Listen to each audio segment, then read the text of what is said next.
When Jane Jayroe was a little girl growing up in Sentinel, Oklahoma, she dreamed of being a princess, but she had no idea that she would grow up and one day be the fairest of them all and crowned our own Miss America.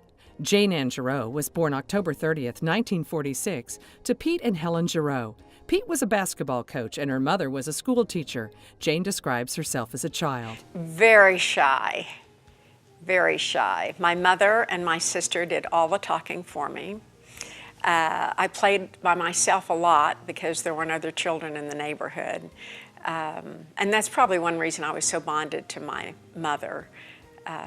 But extremely shy and kind of an introvert, but just followed the family along to basketball games, to school activities, to church activities, to whatever we needed to do, but I was a big mama's girl. Her best friend was her big sister Judy. One night when walking home from the movie theater in downtown Sentinel, Jane describes being afraid. I would always want to hold Judy's hand and we'd start singing. That was kind of the story of our lives, and that was again my mother injecting that positive feeling about things. Whether we were doing the dishes or walking up the hill and getting afraid, we'd start singing. So here were these two little girls walking up a hill on a dark Saturday night, and we'd start singing "You'll Never Walk Alone," and at the top of our voice. And of course that made it all safe then, just being with her hand in hand, walking "You'll Never Walk Alone," and we never have. They moved to Laverne, and because her dad was the basketball coach, Jane was on the girls' basketball team and was a cheerleader in high school. Boys had to tread lightly with the coach's daughter, but there was one boy who became a good friend for life. I think I was in the 8th grade in Laverne High School when the Baptist minister came to town. The new Baptist minister came to town with this whole family, and his oldest son was named Jimmy, and Jimmy was not cool. But Jimmy had something in common with me that was very important. I think we were the only two people in Harper County that were passionate about music, and he could play anything.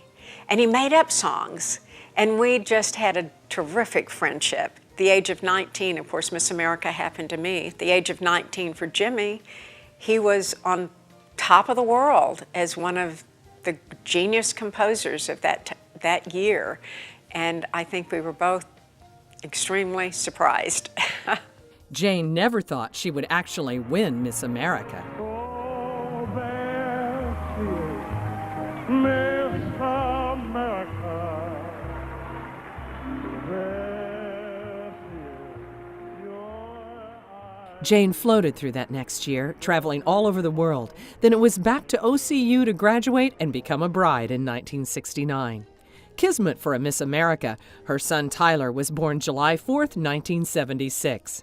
Unfortunately, the marriage failed, and Jane found herself a single mom.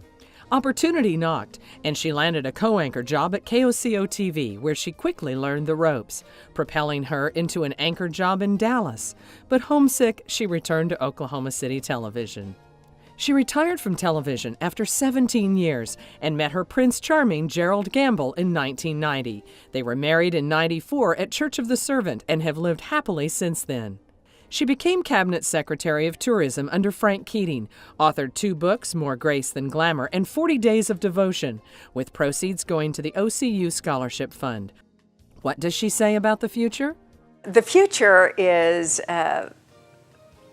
very much a part of the present at this stage of life, and that is trying to find and appreciate each day.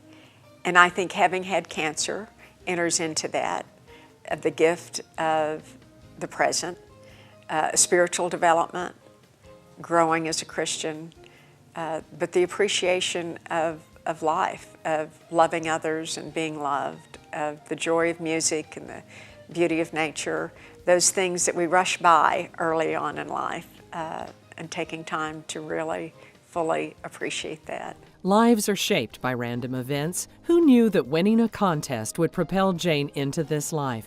The jewels in her crown are still grace, beauty, and sparkling intelligence, firmly fastened with experience.